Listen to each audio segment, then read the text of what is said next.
अस्सलाम नाज़रीन, मैं हूं असद अली तूर अपने प्रोग्राम असद तूर अनसेंसर्ड में। आज हम आपके लिए 3 बड़ी खबरें लेके आ रहे हैं। आपको मालूम है, मैं शुरू से कहता हूं कि इस हुकूमत को एक मुबैना तौर पे लास्टिक की शलवारें पहनाई गई हैं फार्म 47 की। वो आज आपको देंगे कि एक बहुत ही की हल्के जो कि नून लीग के कायद और 3 दफ़ा वज़ीर-ए-आज़म रहे मियां नवाज शरीफ साहब के हल्के का ऑडिट किया है पतन ने, और उन्होंने क्यों इसको पंजाब की तारीख की बदतरीन धांधली करार दिया है। ज़रा वो आपको डाटा सारा शेयर करेंगे, बहुत ही तहलका खेज़ इंकशाफात हैं। इसके अलावा आपको ये भी बताएंगे कि अब जो हुकूमत जो वारदात डालने जा रही है एक कानून साजी करने की, ताकि वो सुप्रीम कोर्ट के रिजर्व सीट के जजमेंट को बेअसर कर सके, वो कैसे नाकाम होने जा रही है और फैसला कब आ रहा है और क्या उसके बाद होगा, आपको ज़रा बताएंगे। बहुत ही उसके ऊपर भी अंदर की खबरें हैं। जबकि इसके अलावा हम आपको तीसरी जो खबर देंगे वो एक बरतानवी सहाफ़ी, बरतानवी नज़ाद अमरीकी सहाफ़ी जो पाकिस्तान आए हुए थे, और उनके साथ पाकिस्तानी हुकूमत ने क्या सलूक किया, ये बड़ा आंखें खोलने वाला है। और इससे आपको अंदाज़ा होगा कि पाकिस्तानी रियासत को क्या हमारी इमेज बैरूनी तौर पर जा रहा होगा और क्या इससे सबक हम सीख रहे हैं और क्या हम पैगाम दे रहे हैं। तो चलिए इससे आगाज़ करते हैं। इसी खबर से वो ये है कि एक बरतानवी बरतानवी नज़ाद अमरीकी सहाफ़ी हैं, बड़े सीनियर, चार्ल्स ग्लास पाकिस्तान आए हुए थे। और ये बड़े मशहूर सहाफ़ी हैं। ये अमेरिका के मशहूर ज़माना जो नशरियाती इदारा है ABC नेटवर्क के साथ ये मुंसलिक रहे हैं। इसके अलावा न्यूज़ वीक के साथ इन्होंने काम किया हुआ है और मिडल ईस्ट के ऊपर ये स्पेशलिस्ट माने जाते हैं वहाँ पे फ़ॉरेन मीडिया में। तो और इसके अलावा टेलीग्राफ में भी इन्होंने काम किया हुआ है, कई इन्होंने किताबें लिखी हुई हैं वर्ल्ड वार 2 पर और मिडल ईस्ट पर। और अब ये पाकिस्तान आए हुए थे गुज़िश्ता दिनों। इन्होंने इमरान खान साहब से, क्योंकि इनकी शनासाई है, क्योंकि इमरान खान साहब के बैनुल-अक़वामी मीडिया में अच्छे ताल्लुकात रहे हैं शुरू से, खासतौर पर ब्रिटिश और अमेरिकन सहाफ़ियों के साथ। तो चार्ल्स ग्लास आए हुए थे, इन्होंने मिलने की कोशिश की, इमरान खान साहब से मुलाकात नहीं हो सकी। वो एक वीडियो टीवी पर चलाकर इनकी टारगेट किलिंग भी करवाई गई, जिसे कहते हैं ना कि वो ये देखो ये बरतानवी क्यों आया हुआ पाकिस्तान मिलने के लिए इमरान खान से, और ये और वो, ये देखो साजिश फलान ये वो, जो हमारे इस्टेब्लिशमेंट करवाती होती है अपने माउथ पीसी से। तो वो इनकी की गई एक प्रॉपर प्लान के साथ, और उससे अगले दिन सुबह इनका जो वीज़ा था पाकिस्तान का वो कैंसिल कर दिया गया। और क्योंकि चार्ल्स ग्लास पाकिस्तान में भी उनके सहाफ़ी दोस्त भी हैं, उन्हीं में एक दोस्त हैं जाहिद हुसैन साहब, बहुत सीनियर और बहुत ही सीजन जर्नलिस्ट हैं और कई किताबें उन्होंने लिख रखी हैं। जाहिद हुसैन साहब भी बड़े पाकिस्तान में एक अथॉरिटी माने जाते हैं पाकिस्तान के सिविल मिलिट्री ताल्लुकात और पाकिस्तान की पॉलिटिकल हिस्ट्री और मिलिटेंसी के ऊपर। उन्होंने द फ्रंट लाइन स्टेट भी एक बहुत मशहूर किताब लिख रखी है। इसके अलावा उन्होंने जिसे कहते हैं अभी रिसेंटली बेनज़ीर के ऊपर भी एक किताब उनकी आई है, बेनज़ीर भुट्टो शहीद साहिबा के ऊपर। तो वो बड़े फेमस जर्नलिस्ट हैं। तो उनसे मिलने के लिए चार्ल्स ग्लास गुज़िश्ता रोज़ उनके घर पहुँचे। तो वहाँ पर कहते हैं कि ज़राए बताते हैं कि जब ये जाके बैठे, उन्होंने बैठते सार जाहिद हुसैन साहब इधर इस्लामाबाद में ही रहते हैं, उनको बताया कि वो मेरा तो वीज़ा पाकिस्तानी हुकूमत ने कैंसिल कर दिया है बहुत अचानक, और मुझे समझ ही नहीं आई क्यों किया है। और तो अभी ये बात कर ही रहे थे कि इतने में एक और मशहूर गैर मुल्की सहाफ़ी हैं, खातून सहाफ़ी हैं, वो भी जाहिद हुसैन साहब को मिलने के लिए पहुँच गई। तो ज़राए बताते हैं कि वो जूँ ही अंदर आई तो उन्होंने आके जाहिद हुसैन साहब को बताया कि मैं तो बाहर आई हूँ, तो बाहर तो पुलिस के डाले खड़े हुए हैं और वो जो एजेंसियों के लोग होते हैं बाइकों पर, वो बाहर मंडला रहे हैं, क्या है खैरियत है? तो उन्होंने कहा कि ये भी चार्ल्स ग्लास बता रहे हैं कि इनका वीज़ा कैंसिल कर दिया। अभी ये बात कर ही नहीं थी कि इतने में घर का मुलाजिम आया और उसने बताया कि जी वो इस्लामाबाद पुलिस वाले अंदर आना चाह रहे हैं, तो अंदर आने की कोशिश कर रहे हैं। तो उन्होंने जाहिद हुसैन साहब ने कहा कि आप जाएँ, जाके बुला लें जो भी हैं। तो वो मुलाजिम जब बुला के लाए तो वो एक ASP थे इस्लामाबाद पुलिस के, और उन्होंने आकर कहा जी कि हमें चार्ल्स ग्लास साहब को लेके जाना है। तो उन्होंने कहा कि खैरियत क्यों लेके जाना? उन्होंने कहा जी हमने इनको 5 बजे तक इन्होंने पाकिस्तान छोड़ना है और हमने इनको एयरपोर्ट पहुंचाना है। तो उस वक्त तक तकरीबन 1 बजे का वक्त था। तो उन्होंने कहा कि लाइक 5 बजे इतना शॉर्ट नोटिस पे कैसे जा सकते हैं? चार्ल्स ग्लास ने कहा कि मेरा सामान अभी होटल पड़ा हुआ है, इसके अलावा मेरे पास अभी फ़्लाइट नहीं है, मुझे अभी टिकट बुक करनी होगी, मुझे देखना होगा कौन सी अवेलेबल फ़्लाइट है, उससे निकलूँगा। तो कहते हैं वो जो ASP थे उनको पहले से तैयार करके भेजा गया हुआ था। उन्होंने कहा कि नहीं सर, फ़्लाइट 4 बजे की एक अवेलेबल है जो पाकिस्तान से बाहर आपको ले जाएगी। उन्होंने कहा क्या वो UK लेके जाएगी? उन्होंने कहा नहीं, वो अबू धाबी जा रही है, हम आपको उसका टिकट हम करवा के देंगे, आप बस उसमें बैठे और निकलें पाकिस्तान से, मैंने आपको 4 बजे की उस फ्लाइट में सवार करवाना है।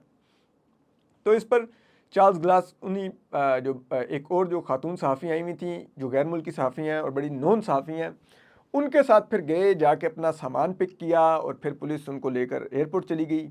लाइक जैसे आप किसी दहशतगर्द या डाकू को आप पकड़ रहे हैं या मुल्क से निकाल रहे हैं, उनको जाके एयरपोर्ट छोड़ा गया, उनको जहाज़ पर सवार करवा के मुल्क से निकाल दिया गया कि अब फ़िलहाल अबू धाबी जाएँ, बस पाकिस्तान की हदूद से निकले। क्या था अगर अब वो इमरान खान साहब से मुलाकात उनकी हो नहीं सकी थी, और अब अगर वो चंद दिन रुक भी लेते तो क्या फ़र्क पड़ जाता पाकिस्तान को या पाकिस्तानी रियासत को। तो ये वो हालात हैं। आप सोचिए कि अब वो एक सहाफ़ी हैं और वो भी इंटरनेशनल रिप्यूट के और इंटरनेशनल मीडिया के एक बड़े नाम हैं। वो पाकिस्तान के बारे में जाके क्या अब रिपोर्टिंग करेंगे कि क्या पाकिस्तान में हुआ उनके साथ, पाकिस्तानी रियासत कैसे बिहेव करती है, किस तरह से मीडिया को यूज़ करती है आपके ख़िलाफ़, और फिर बाद में आपका वीज़ा टर्मिनेट करती है, आपको निकालती है। तो ये बहुत ही अफ़सोसनाक हुआ है और पाकिस्तानी रियासत को सोचना चाहिए कि हमारा क्या इमेज इस वजह से आलमी तौर पर जाता है। आप ज़रा सोचिए क्या पाकिस्तान का इमेज जाता है, और ज़रा ये भी सोचिए कि इस इमेज की बुनियाद पर पाकिस्तान के बारे में क्या जो आलमी राय आमा डेवलप होती है। अभी गुज़िश्ता दिनों में मैं वो जो larger bench Islamabad high court में बना है, जस्टिस मोहसिन अख्तर कियानी, जस्टिस तारिक मोहम्मद जहांगीरी और जस्टिस अरबाब ताहिर साहब का मिसिंग पर्सनस के केसेस के ऊपर, तो उसमें जस्टिस मोहसिन अख्तर कियानी ने एक बड़ी सिग्निफिकेंट बात कही। उन्होंने कहा कि ये जो हम इधर ऑर्डर्स दे रहे हैं, जो फैसले लिख रहे हैं, इसका किसी और जगह पर पाकिस्तानी रियासत को, जिसे कहते हैं ना, रिप्रिकशंस होंगे, नताइज होंगे उसके लिए। ठीक है, वो क्या इशारा दे रहे थे, वो कह रहे थे कि पाकिस्तान बैनुल-अक़वामी तौर पे मुख्तलिफ मुआहदों का सिग्नेटरी है, जिसमें हमने इंसानी हकूक़ की जिसे कहते हैं वो पाबंदी का यकीन दहानी करवा रखी है, हमने लापता अफराद नहीं होंगे, इस तरह की यकीन दहानियाँ करवा रखी हैं। तो कल को अगर पाकिस्तान के ख़िलाफ़ कोई रेजोल्यूशन आ गई या कुछ आ गया, तो वहाँ पर यही फैसले पेश किए जाएंगे कि ये पाकिस्तानी रियासत करती है अपने शहरियों के साथ, तो उसकी कीमत पाकिस्तानी रियासत को अदा करनी पड़ जाएगी। लेकिन यहाँ पर रियासत कह रही है कि जनाब नहीं जी नहीं, हम तो बदमाश हैं, हम सहाफ़ियों को भी यूँ मुल्क से निकाल देंगे, गैर मुल्कियों को, हम लोगों को भी अपने शहरियों को अगवा करेंगे, और हम किसी को जवाबदेह नहीं है, हम अनचेक्ड हैं, हम इलेक्शन भी पूरा चोरी कर लें, हम या कुछ भी कर लें, कोई हमारा कुछ नहीं कर सकता, हम अदालती फैसले नहीं मानेंगे, कोई हमारा क्या कर लेगा। अगर इस तरह की रोग रियासत बन जाएगी, ठीक है, तो फिर सोचिए वो रियासत फिर नहीं चल सकेगी, क्योंकि आलमी उसको वो इंडोर्समेंट मिलेगी नहीं, अवाम ज़्यादा अरसा जबर बर्दाश्त नहीं करेंगे, तो लावा फट गया तो बड़ी कीमत अदा करनी पड़ेगी इसकी।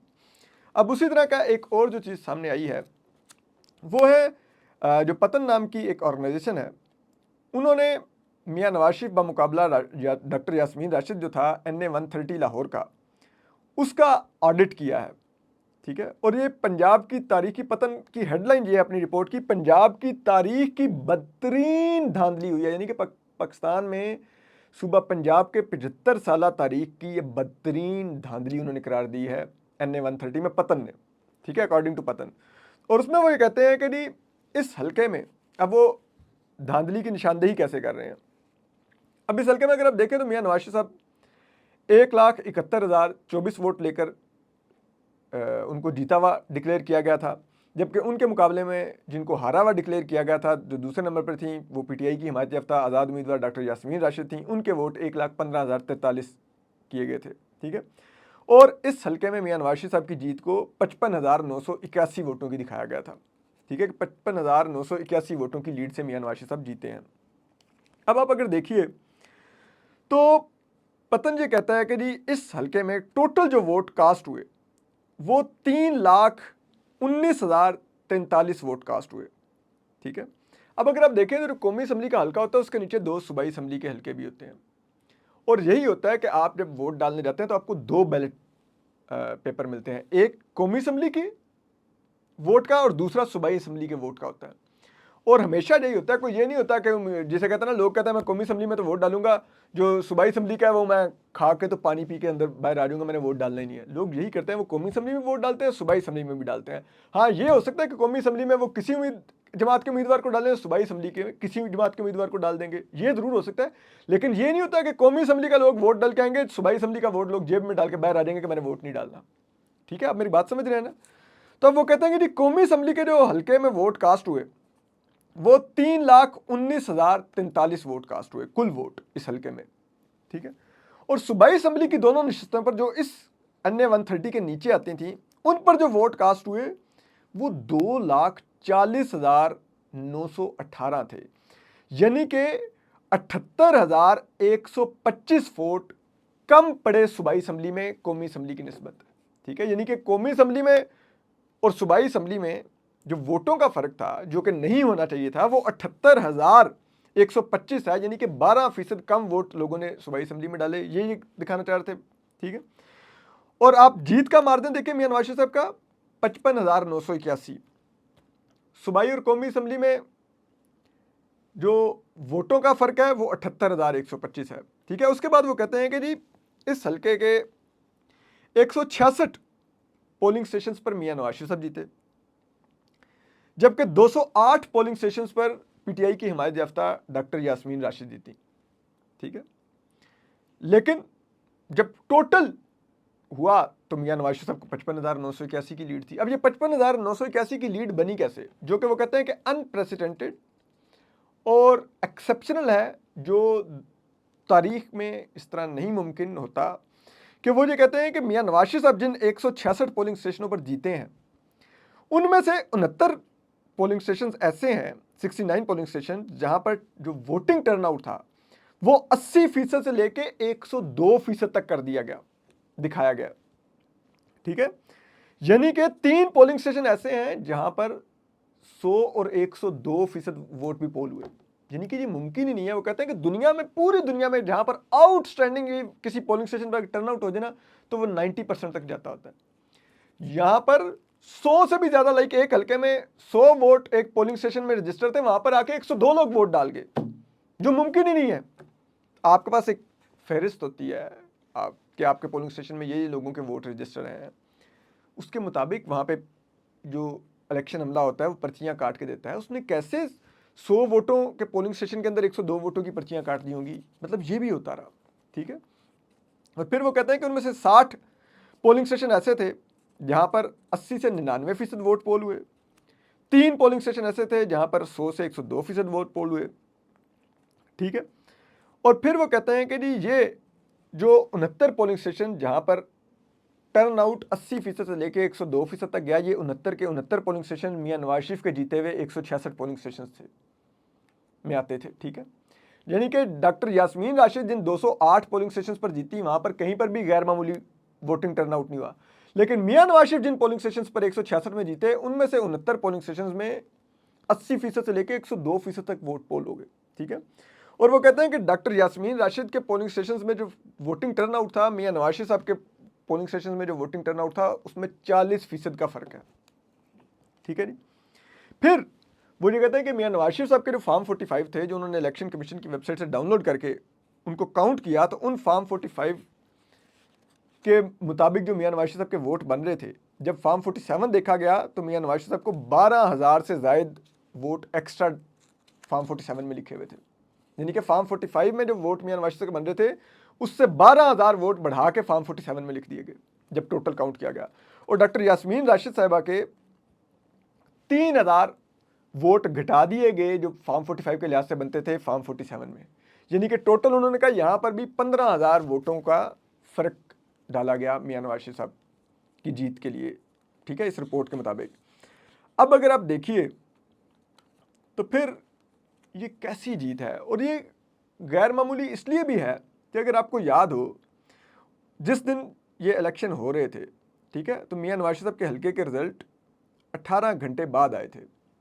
ठीक है, और उन 18 घंटों में जो एक चीज़ गैर मामूली हुई कि सुबह 6 बजे जो इस हल्के के आरओ थे, ठीक है, रिटर्निंग ऑफिसर जिन्होंने रिजल्ट फाइनल फॉर्म 45 की बुनियाद पे कंपाइल करके फॉर्म 47 जारी करना था, सुबह 6 बजे उन्होंने लिखा कि ख़त लिखा इलेक्शन कमीशन के हुकाम को कि मुझे मेरी तबीयत ख़राब हो गई है, मेरे दिल में तकलीफ़ हो रही है और मुझे Punjab institute of cardiology shift किया जा रहा है और अब मेरी जगह पे दूसरे आरओ आएंगे और वो इलेक्शन रिजल्ट को कंपाइल करेंगे। ठीक है, यानी कि आप अंदाज़ा कीजिए कि मियां नवाज शरीफ साहब के हल्के के ही आरओ की तबीयत बिगड़नी थी, वो क्यों रिजल्ट कंपाइल नहीं कर पा रहा था। ठीक है, वो फिर आप ये देख लीजिए ये क्या रिजल्ट फिर बाद में कंपाइल हुआ। तो क्या वो ये वाला इस तरह का रिजल्ट नहीं बनाना चाह रहा था, तो मुबैना तौर पे तो उसकी फिर तबीयत खराबी तक बात गई।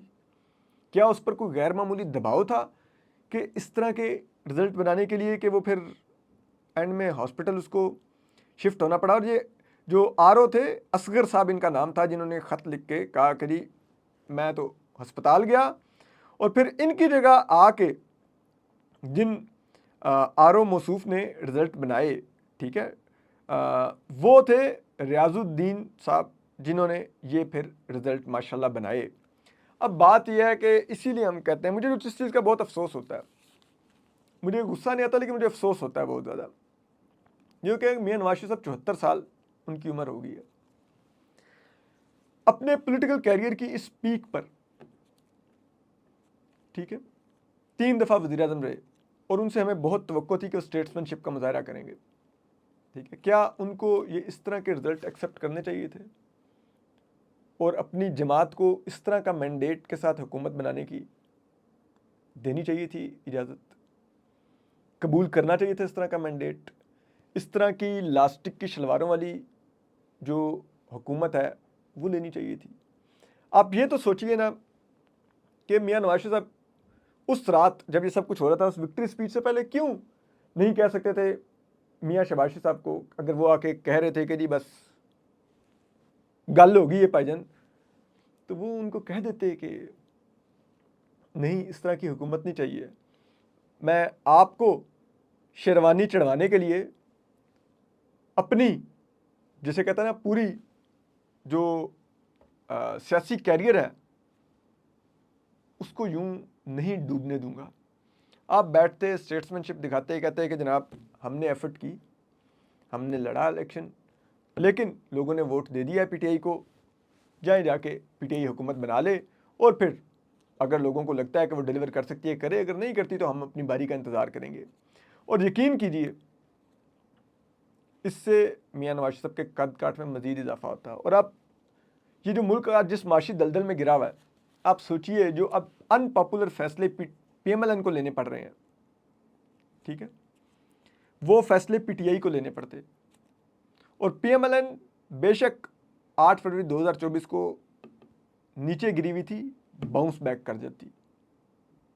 ठीक है, राना सनाउल्लाह साहब की अहलिया वो इंटरव्यू में कहती हैं कि लोग इमरान खान को चाहते थे, इमरान खान को आने देते, मोले को मोला ही मार सकता था, इमरान खान को इमरान खान ही मारता अपनी परफॉर्मेंस से, हम नहीं मार सकते थे। सुहेल वड़ाइच साहब सीनियर तजियाकार, वो कहते हैं कि पॉपुलर इमरान खान को हुक्मरान इमरान खान ख़त्म कर सकता था। ठीक है, सब ये कह रहे हैं, ठीक है, आप आने देते इमरान खान को, क्या कर लेता पहले दिन से, जिस दिन वो हुकूमत में आता, फौज से ऑलरेडी लड़ाई चल रही थी, पहले दिन से उसकी लड़ाई शुरू हो जाती। ठीक है, दूसरा, ये मुश्किल तरीन माशी फैसले लेते, वो धड़ाम से पॉपुलैरिटी की उससे नीचे गिरते। अब नून लीग के साथ क्या होगा, जो पंजाब में पीपल्स पार्टी के साथ हुआ, 2008 से 2013 तक हुकूमत तो कर ली, लेकिन क्योंकि पंजाब में बदतरीन लोड शेडिंग हुई, अवाम ने आज तक पंजाब में वापस पीपल्स पार्टी को नहीं मर्ज होने दिया। नून लीग अभी जो इलेक्शन हार रही थी वो परफॉर्मेंस की बेस पे नहीं हार रही थी, वो बयानिए की बेस पे हार रही थी, और बयानिया लॉन्ग लास्टिंग नहीं होता। ठीक है, जब माशी परफॉर्मेंस आती है तो फिर बयानिया पिट जाता है। तो पीटीआई अगर बयानिए के सर पे गेन भी कर रही थी, तो बाद में जब माशी परफॉर्मेंस देती तो पिट जाती। अब नून लीग पहले बयानिए के सर पे 2024 का मुबैना तौर पे इलेक्शन हारी है, अब अगला इलेक्शन इस परफॉर्मेंस की वजह से हार जाएगी, और जब इस परफॉर्मेंस की वजह से हारेगी तो सफाया हो जाएगा पंजाब से, और कभी कम बैक नहीं कर सकेगी, जैसे पीपल्स पार्टी आज तक नहीं कर सक रही। तो क्या हासिल किया मियाँ साहब आपने? आप में एक सियासी विजडम की, एक जिसे कहते हैं डेप्थ की, लोगों को उम्मीद थी, लेकिन आपने ये इस तरह का मैंडेट कबूल कर लिया। जो ये पतन बता रही है, और आपकी जमात ने भी इसी तरह का मैंडेट कबूल कर लिया, और इसीलिए बार बार घबराते हैं कि इलेक्शन ऑडिट ना हो कहीं पे, इलेक्शन ट्रिब्यूनल से डरते हैं, कभी कानून साजी करते हैं कि रिटायर्ड जजों का जनाब इलेक्शन ट्रिब्यूनल बना लो। ठीक है, क्या ये इस तरह के रिजल्ट्स के साथ आप हुकूमत लंबी चला लेंगे? और इस मैंडेट के साथ, और इस मैंडेट वाली हुकूमत से चीफ जस्टिस कादी फाजिसा को एक्सटेंशन मिलनी चाहिए। ठीक है, और इसके लिए वो एक्सटेंशन चाह रहे हैं इस मैंडेट वाली हुकूमत से, इस मैंडेट वाली से, ये फार्म 45 वाली, फार्म 47 वाली हुकूमत से, ये इससे वो चाह रहे हैं एक्सटेंशन लेना, और इससे चाह रहे हैं कि वो मुतनाज़ा कानून साजियाँ हों। और याद रखिए, जब कोई हुकूमत इतने कंप्रोमाइज मैंडेट के साथ आई होती है तो गैर जमहूरी क़ुव्वतें उनसे डिक्टेट करवा के जमहूरियत कुश, इंसानी हकूक़ कुश, ठीक है, और अवाम कुश कानून साजियाँ करवाती है, जो कि ये अभी करने की कोशिश कर रहे हैं। और इसी को पाकिस्तान की अदलिया को रोकना होगा, और ये 12 जुलाई का फैसला उसी सिलसिले की कड़ी है कि क्वेश्चनेबल मैंडेट वाली एक मुतनाज़ा हुकूमत, एक मुतनाज़ा असम्बली से इस किस्म की कानून साजियाँ किए जाएँ कि जिससे अदलिया के पर भी काटे जाएँ, जिसमें पाकिस्तान की जमहूरियत को भी धचका पहुँचाया जाए, आज़ादी इज़हार राय पर भी हमले किए जाएँ, और पाकिस्तान में जमहूरी रवैयों का भी कत्लेआम किया जाए। ठीक है, इसी को रोकने के लिए सब कुछ हो रहा है। अब वो कह रहे हैं जी कि वो तो हम तो कानून ला रहे हैं। आज कल पार्लिमानी कमेटी जो है, पार्लिमान की कायमा कमेटी जो है उससे अप्रूव करवा ली गई है जी जनाब, 8 वोटों की अक्सरियत से। अब वो कौमी असम्बली में आएगी जी तो वो हो जाएगी। लेकिन अब हम आपको बता रहे हैं कि इसका क्यों कोई नहीं इम्पेक्ट होने जा रहा। एक तो पहली आपको बड़ी खबर दे दें कि ये जो फैसला है ये अब अगले 1 से 2 हफ्तों में आने जा रहा है, और हम आपको जिम्मेदारी से बता रहे हैं कि जो फैसला है, इस 12 जुलाई वाली जजमेंट का तफसीली फ़ैसला वो अगले 1 से 2 हफ्तों में आ जाएगा, और वो ऐसा फ़ैसला होगा जो इलेक्शन कमीशन जो वजाहतें मांगता फिर है ना कि जी हम ये 41 लोगों के लिए क्या करें, पीटीआई का पार्टी स्ट्रक्चर नहीं मौजूद, तो फलान नहीं, तो ये नहीं, और जो हुकूमत के माउथ पीसेस जुज़ वक्ती तहकीकाती सहाफ़ी हैं जो आजकल फरमाते फिर रहे हैं कि जी वो फैसले में मैकेनिज़्म नहीं दिया गया कि किस तरह करें, कि वो आइन और कानून के मुताबिक को मैकेनिज़्म तो बताते, मैकेनिज़्म वो लगे होते हैं। तो बात ये है, तो मैकेनिज़्म पूरा का पूरा फैसले में मौजूद है कि इतने दिन में ये करो, इतने दिन में ये करो, और इतने दिन में नोटिफाई करो। अब अगर फिर भी नहीं समझ आ रही तो उस फैसले के अंदर वो सब कुछ भी तफसील से समझा दिया जाएगा कि ये जो इन चैम्बर वजाहतें मांगी जा रही हैं ना, इन वजाहतों की ज़रूरत भी नहीं रहेगी। तीसरा, ये कानून साजी इसलिए 12 जुलाई के फैसले पर इतलाक नहीं हो सकेगी क्योंकि ये एक्ट में तरमीम कर रहे हैं, इलेक्शन एक्ट में। एक्ट के ऊपर आइन सुप्रीम होता है, और सुप्रीम कोर्ट का फैसला आइन की रोशनी में है, एक्ट की रोशनी में नहीं है। ठीक है, और वो आइन की रोशनी में कि आइन में इलेक्शन कमीशन की क्या जिम्मेदारियां थी, उसने क्या किया, और जो आर्टिकल 187 है उसके तहत कंप्लीट जस्टिस क्या कहता है वो किया गया है। तीसरी चीज़, ये तो कहा ही नहीं गया कि आपने जो एफिडेविट्स दिए अब उनको वापस लेना होगा, नहीं। आर्टिकल 187 को यूज़ करते हुए जो कंप्लीट जस्टिस किया गया है उसमें ये एफिडेविट्स सुन्नी इत्तेहाद कौंसिल बिल्कुल ही को टच ही नहीं किया गया। इन सब मामलात को उड़ा के मामला ही पीछे ले गए हैं, वो जो 13 जनवरी से पहले था वो वहां पर ले गए हैं, जब पीटीआई से बतौर पार्टी उसको डिस्क्वालीफाई किया गया वो वहां पर ले गए हैं। तो पीटीआई को अगर बतौर पार्टी वो कह रहे हैं डिस्क्वालीफाई नहीं हुई, जो कि चीफ जस्टिस कादी फाइसा और जस्टिस जमाल खान मंदोखेल भी कह रहे हैं, तो फिर उसके बाद जब पार्टी डिस्क्वालीफाई नहीं हुई तो उसके बाद होने वाले तमाम जो इलेक्शन कमीशन के इकदाम थे वो ऑटोमेटिकली नल एंड वाइड हो गए हैं। तो अगर वो नल एंड वाइड हो गए हैं तो फिर इलेक्शन एक्ट में जो मर्जी तरमीम कर लें उसका इस फैसले पर इतलाक नहीं होगा। समझ गया मेरी बात? तो वो बात वहीं से चलेगी, जो पीटीआई के लोग हैं वो पीटीआई में ही आएंगे, पीटीआई बतौर पार्टी भी आएगी, और अगर हुकूमत की नीयत साफ थी वो कोई डूबियस कानून साजी लाकर अदलिया की आज़ादी के ऊपर हमला नहीं करना चाहती थी, पाकिस्तान के जमहूरी इक़्तिदार के ऊपर हमला नहीं करना चाहती थी, उसका मैंडेट मुतनाज़ा नहीं था, तो वो कहती ठीक है हमारे पास सिर्फ 2/3 मेजॉरिटी खत्म हुई है ना, लेकिन स्टिल पीपल्स पार्टी और दीगर जमातों के साथ मिलकर हमारे पास अभी भी 209 लोग मौजूद हैं, हमारी एक सिंपल मेजॉरिटी, एक बड़ी रीजनेबल मेजॉरिटी मौजूद है, हुकूमत तो हमारी नहीं गिरती, वो चलाते रहते। ठीक है, लेकिन ये सब कुछ करके वो वाकई बता रहे हैं कि इनका मैंडेट क्वेश्चनेबल है, ये तासुर दे रहे हैं और ये दे रहे हैं कि इसका मतलब है कि वो कुछ ऐसा गैर जमहूरी क़ुव्वतों के ईमा पर वारदात डालनी है जिसके लिए उनको 2/3 मेजॉरिटी चाहिए है, उसके लिए वो बाय हुक एंड क्रुक अदलिया से लड़के भी उस 2/3 मेजॉरिटी को हासिल करना चाहते हैं। और यही वो चीज़ है जो अदलिया के जजेस के लिए भी अलार्मिंग है कि आखिर हुकूमत ऐसा क्या करना चाहती है। ठीक है, और फिर ऐसे में चीफ जस्टिस कादी फाइज़ा की क्या दिलचस्पी है इस सब में, और वो क्यों इस लेवल तक पहुंच गए हुए हैं एक एक्सटेंशन के लिए। तो बहरहाल हम आपको अपडेट करते रहेंगे। अपना ख्याल रखिए। अल्लाह हाफिज़।